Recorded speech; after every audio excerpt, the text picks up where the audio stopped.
Minaj was cultural appropriating Asians when she made the Chun-Li video? Yes or no?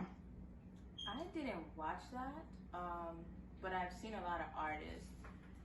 I think a lot of artists get a pass for a lot of things. That, let's say, for example, I know the topic is cultural appropriation. I once got like in a heated 5-minute argument on Instagram because a white lady got braids, and I had no issue with it.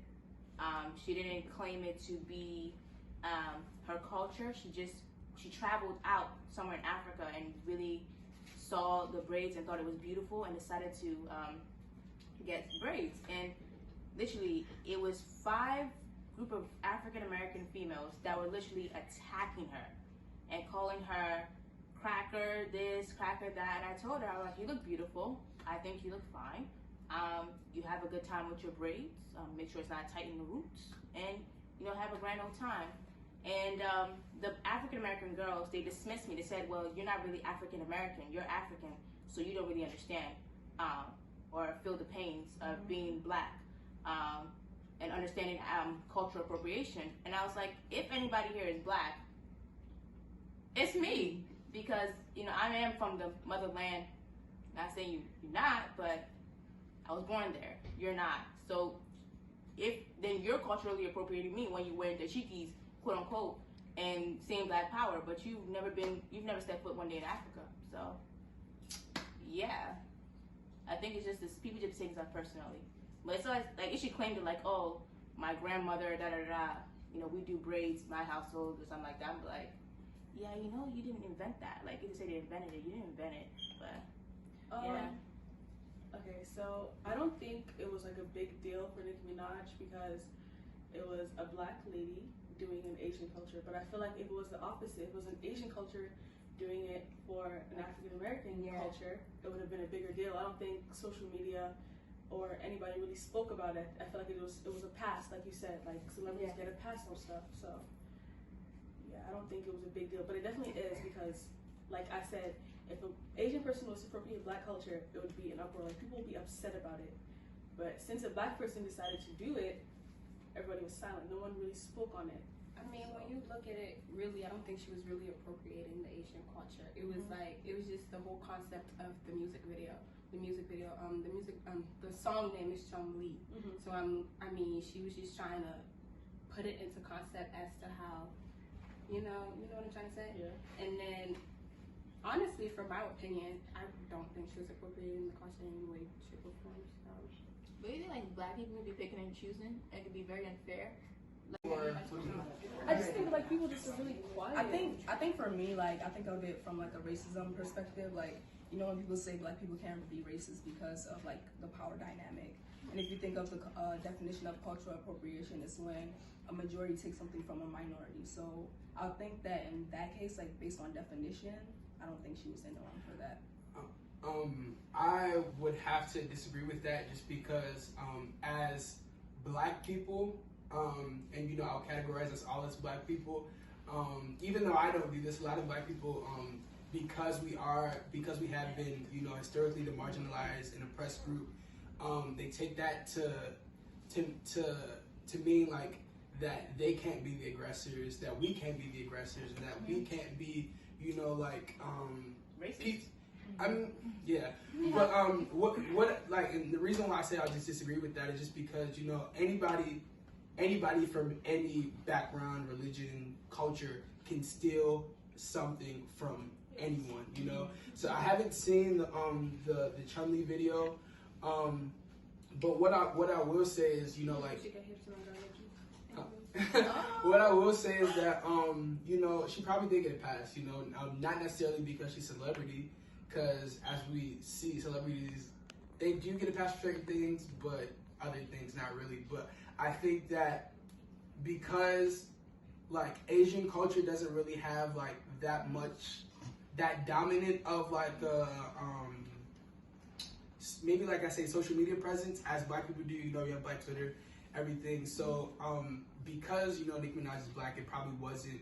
I don't really know what what in the video was said to be culture appropriated, but So I feel as though cultural appropriation is only wrong when it's like you're disrespecting a different culture. So in Chun-Li, I don't believe she was disrespecting any. I haven't seen the video.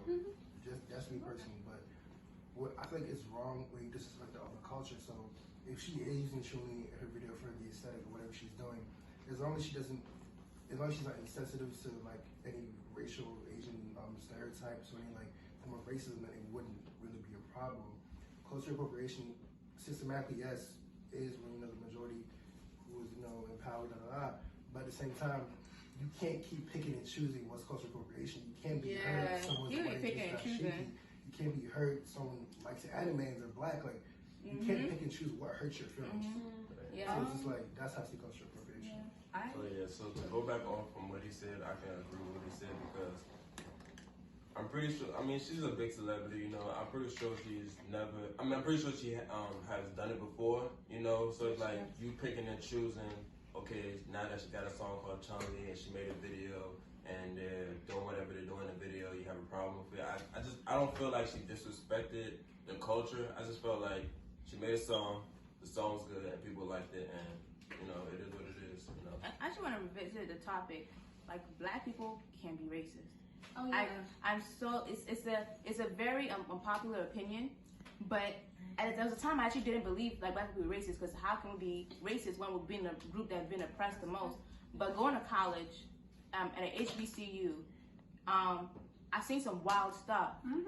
I mean, I've seen like people, not even just black people against Africans, not just white people against Africans, against white people. I'm sorry, just because of the skin color. Because in that position, I understand like we're oppressed by. Systematically oppressed, but people have moments of power. There's this man in my office, he's sitting at this place of power, he can give you this financial aid or not, but because you're African or because, for example, or you're in the wrong sorority, your access denied, my guy. Like, you're not getting that money because people want to pick and choose. I believe that you can be, it's not because your skin color does not determine if you can be racist or not. That's not a thing for me. Like, even against religions, like, people really Christians, some Christians will not walk next to a Muslim, will not walk next to a gay person, just because they believe that they're doing the Lord's work, but nobody sent them on an errand. Like, it's madness. Like, nobody sent them on an errand, but they'll pick and choose things. So Muslims will never eat out of the plate of a Christian. I don't think like you having a certain religion or certain race changes your mind. Like it alters you being able to hate somebody. It doesn't. I mean, we can agree as a whole that individually black people can be racist, but when you look at it by definition, black people really can't be racist.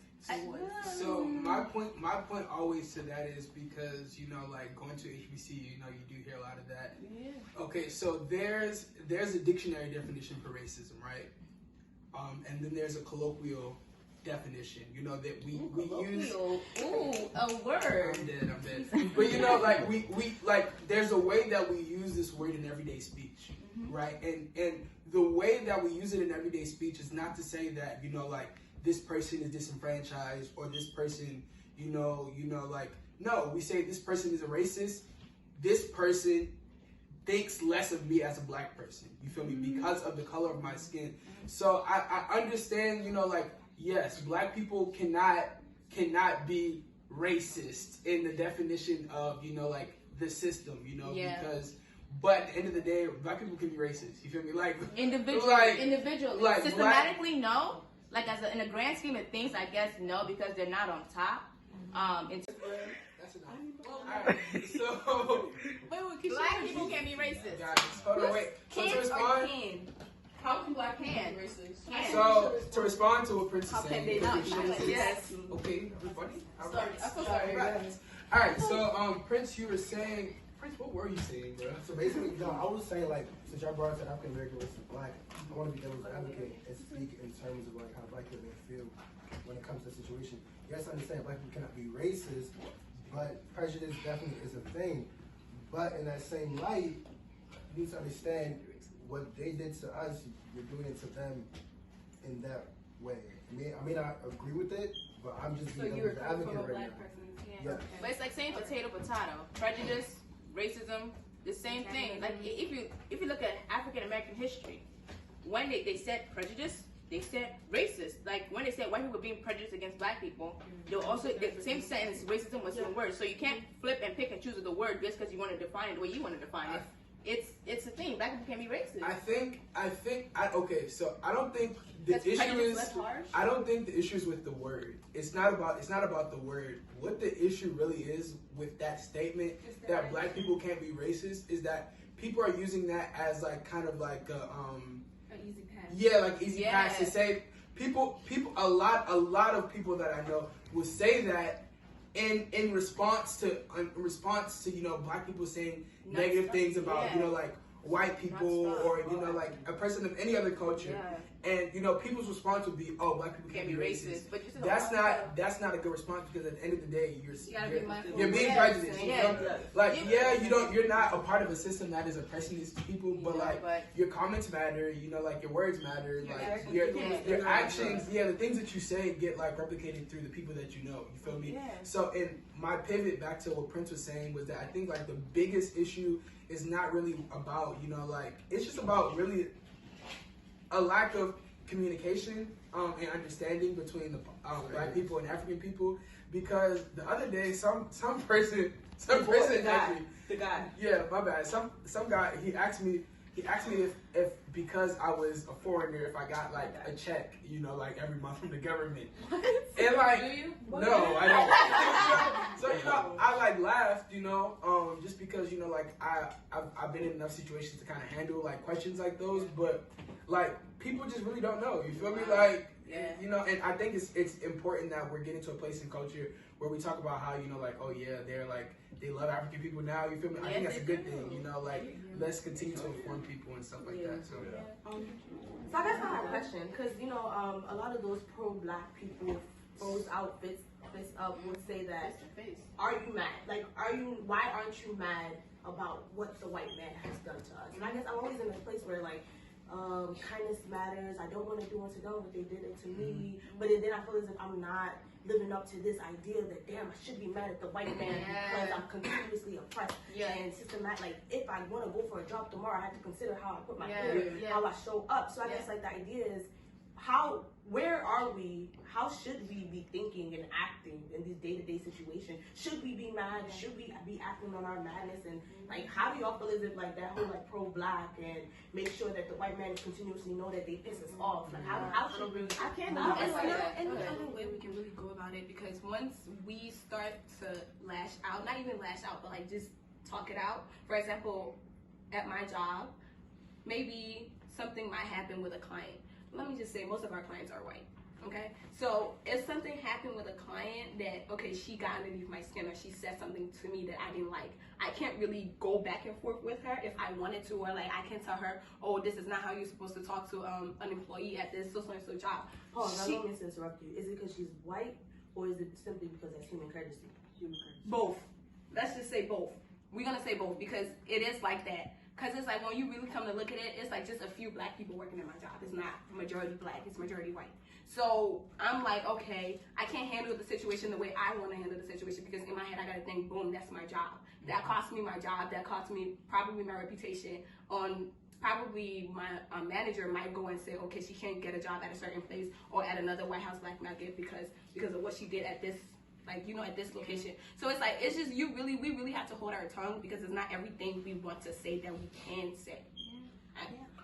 But another thing about, who said that question? Who asked it? Can you repeat that question for me one more time, please? Because I was like, she was pretty much just saying, how Can you get mad? How should we react to, she would still be mad. She would still be mad. Because at the end of the day, it's like, if we keep getting mad at something that, I mean, I'm not saying we should forget what happened to our ancestors or whatever, but we cannot forget about that. But we cannot keep on pulling onto the same situation, like keep going on. I mean, I understand that we still experience it in emerging days, like right now, but still the fact that we keep talking about it over and over again, and as soon as somebody do something little, they like pull that little thing that they do, and it stretches from like that to over here. So I always say this on like social media. I'm like, I'm tired of hearing this. I'm like, y'all need to like, I'm not saying we should move on. Yes, we should move on. You don't have to forget about what happened to our ancestors. No, I said white on. I did not say white. I said white on white crime. I did not say white. No. But listen though, listen. What you trying to do? What I'm trying to say. We can't come and eat each other out because of a topic that we know is real, but we're trying to argue it because of our own point of view. No. What was I trying to say was like, y'all know right now Baltimore is like one of the biggest cities in Maryland. Like right now we know Baltimore. I'm still talking. So let me finish talking. We already know that Baltimore is one of the dangerous cities in the United States. So like us killing each other, what's that? All these black people downtown Baltimore, East Baltimore, West Baltimore killing each other. What's that? It's crime. It's black crime. They're killing each other for no reason. Right, y'all trying to walk that. Let me finish talking. Let's say you go to this girl in her business. She's 21 years old, my age. That's my age. She's 21 years old. Somebody going to her store steal. She's black. A black person going to her store steals her business out of there, and then just because she told the cops, they shot her. What's that? Okay. Oh, the girl. That's black crime. Guys. That's black crime. So Me going to just go say, oh yeah, let me go steal something from over there a little bit real quick, and I rob that person the wrong way. They come and shoot me. What's that? That's black crime. I think y'all forgetting to understand that y'all skipped the whole point of black on black crime, and y'all talking about people getting this person getting shot. It's still black crime. We understand, yes, that is black crime. Yes, we understand that. But y'all forgetting to know that y'all just coming from your own point of view at this point. Y'all really not coming from really. I think that, like, what do you mean by that? Are you sure? I think that the point that Jackie is trying to make is that, like, stop putting the label on it. Crime is crime, period. Like, the fact that it's black crime doesn't matter. Like, the fact that we're calling it black crime is enforcing the institution that is pressing us down. Because nobody is calling it white crime. Exactly. Nobody's gonna say say, Asian okay, crime. for example, take me to be white. I come and I shoot you in the brain. They're Or not I'm gonna writing say white on black crime. I come and kill Mario for insurance policy. The police will come and say that's white on white crime. They won't say that. They won't say it's white on white crime. Black on black crime, white on white crime is all crime, period. You're all committing crimes. We understand that. We have to be careful about how we use the term black on black crime because, like I said, it's always context. It's always context. Like, what's opposite to black on white crime? It's white on black crime. So, like, there's always that context. So you have to be careful about how you use the term black on black crime because we're using it to be like, oh yeah, black people kill each other all the time. Yeah, they kill each other all the time because, like we all acknowledge, they've been put in a system that they cannot get out of. It's like crabs in a barrel. Like, it's literally crabs in a barrel. If all of the crabs are in the barrel and they're shooting, who's gonna die? The crabs, right? So it's not like, oh yeah, black people just want to kill each other. No, they are part of a system that they can't see past. I disagree. The only reason why we really couldn't. I disagree. I feel like I think you're speaking on pack mentality. I feel like at the end of the day, when people start taking accountability for their own actions and start living in the world that's them and not a group type of thing, I feel like people will progress. You know what I'm saying? I feel like, there's a lot of like athletes and also celebrities that definitely came out of like places like gangs and all that type of stuff. Look where they are right now. So like, so nobody's saying you can't, but like you have to go. I don't think it's a system thing though. Don't blame the system. If you want to kill somebody, don't blame the system. Guys, look. Everybody is right or wrong. It's because you know that black people are constantly oppressed. You know that black people are forced to stay inside of the place that they are. A black boy that's born in the middle of West Baltimore. It's not going to do better. His and I get that. But when it comes to life, like the rest of them on the street, when it comes to life or death, I feel like I don't care where you're coming from, who you know, how poor you are, how mentally whatever you are, you're taking somebody's life.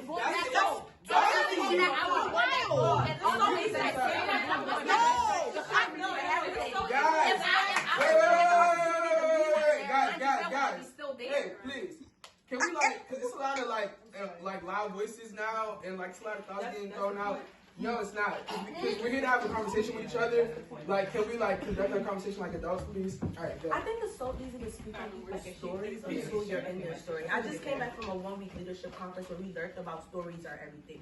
You have you ever done the privilege walk where you all stand in a straight line and they start speaking facts, right? And you start walking up. It's so easy to say it's like, oh, you can get out of this situation. But what if you're not surrounded by people that can help you get out of that situation? And I agree. And that's exactly what I was trying to say. And I agree. But I'm saying when it comes to life, in a system in Baltimore it's City, different. in that system, it's very hard to get out. And that's And I'm aware. If it's not somebody of what, like a higher up, who come and say, okay, I give you And this mentor person, you. and I'm gonna take your hand, I'm gonna take you, and we're gonna walk together. Nothing's gonna happen for these kids because they're there and they're seeing what's going on around them every day. Nobody's teaching them. But that's not. You can sling crack on a corner.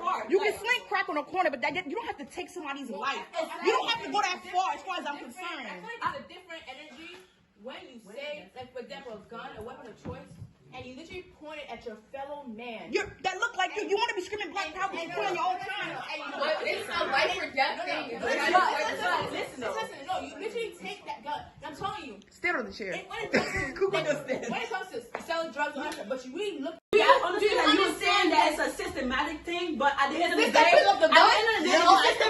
see both sides. It's two sides. No.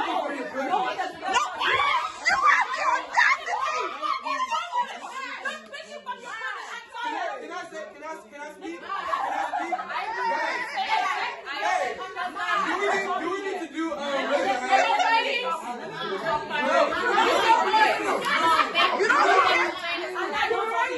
right, White House. So, you guys, Come on, please. Just keep it together. So yeah, like you guys are definitely speaking from your privilege, and no, relax. Take it off. I'm taking it off because at the end of the day, everybody has a struggle. Everybody has a story. You guys have to learn. Let me cut you off. Let me finish. No, what I have to say. Wait, one. You guys have to learn how to respond to opinions that are better. That is what makes sense. So yeah, because this is not how conversations run. But yeah, you guys are speaking from your privilege. It's because literally from like what you said. You said you can't imagine. No. You said you can't imagine yourself. Doing whatever. That is literally the same perception that white people have of Black people. Until they're in the No, they say that. Oh, I can that person. That person's on the street selling drugs. I could never do that. I don't understand how he could do that. What you're saying is that you cannot understand. Let's switch the word privilege to perspective. I don't like that P word, that privilege word. Everybody has privilege. It's real. I get that, but I'm saying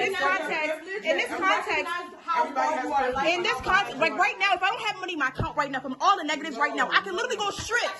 I'm sorry, this is all background stuff anyway. But I can literally go strip, right, and be like, let me get some money, right? But then I'm looking at the strip right now, right? I'm looking at her and I'm like, yo, I don't know how I do that. It's our house. Let's just be real. Nothing to do with anything. I haven't even finished. But I'm You right. Close the list. So literally, I want to talk. I'm sorry. We are never gonna get to the next episode. I want to hear what Alex has to say.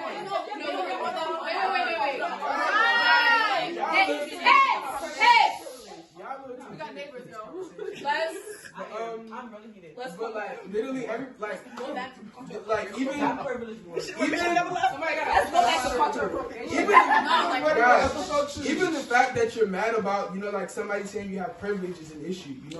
No, for real, because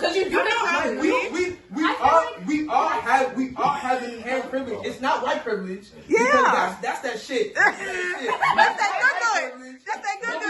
You have a working parent. Yeah, we all have privilege. You have privilege. So you saying that you can't really understand how somebody granted we all have a working mind. We're only saying that point.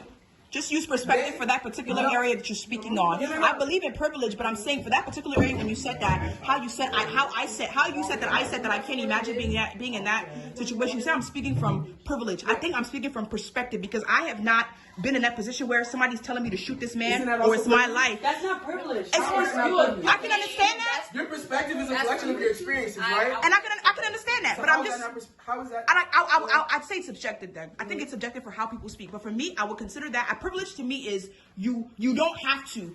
Perspective to me is you can, but you choose not to. Right? Well, or you can flip it the other way. But either way, I think that for me, I think that perspective is like what. Just also acknowledge that these people don't look at death the same way. They don't have the same values. I want to go back they don't view values changes. None of us said it out loud. Values changes everything. If I go ahead, let's say somebody brought up the whole strip idea. If I go ahead and strip tomorrow, it's because of my values. I don't strip tomorrow, sorry. It's because of my values. One thing I've learned this week is values shape us. Our experiences shape us. So what I value might be humor, safety, compassion, contribution in life. But what somebody else value may be love, security, wealth, popularity. Yes. Who am I to say they're wrong? You know what, Alex?